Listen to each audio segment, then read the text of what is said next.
Bismillahirrahmanirrahim. Assalamu alaikum wa rahmatullahi wa barakatuhu. How are you, dear students? This is your Urdu period. First recite Dua Rabbi zidni ilma. اے میرے رب میرے علم میں اضافہ فرما. بیٹا اپنی اردو ورک بک کا صفحہ نمبر 44 کھولیے، پیج 44. صفحہ 44 پہ ہم آ گئے بیٹے. آج کی تاریخ لکھیے، دن لکھیے.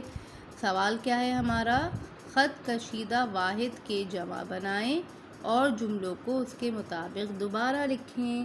جو خط کشیدہ الفاظ ہیں، خط کشیدہ یعنی کہ انڈر لائنڈ، وہ واحد ہیں، ان کی جمع بنانی ہے اور جملے دوبارہ لکھنے ہیں.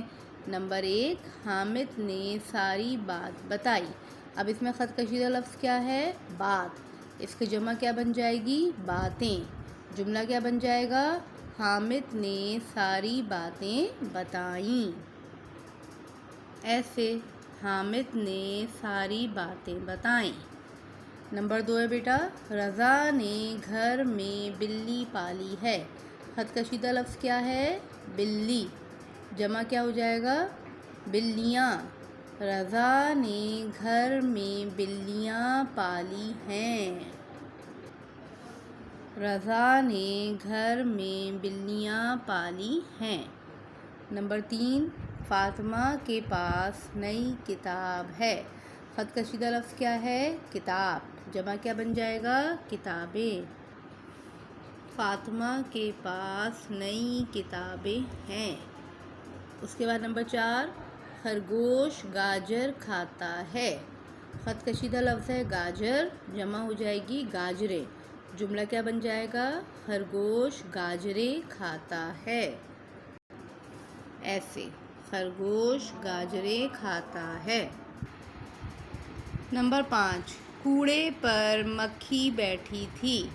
خط کشیدہ لفظ ہے مکھی، جمع ہو جائے گا مکھیاں اور جملہ بن جائے گا کوڑے پر مکھیاں بیٹھی تھیں.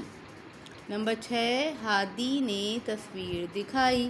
خط کشیدہ لفظ ہے تصویر، جمع ہے تصویریں. جملہ کیا بن جائے گا؟ ہادی نے تصویریں دکھائیں.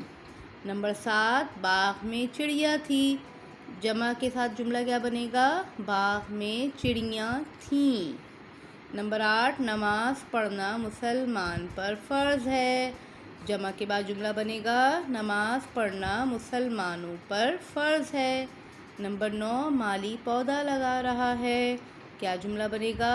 مالی پودے لگا رہا ہے. ٹھیک ہے بچوں، اپنا کام صاف ستھرے طریقے سے کیجیے، اپنا خیال رکھیے. جزاک اللہ خیرا کثیرا. السلام علیکم ورحمۃ اللہ وبرکاتہ.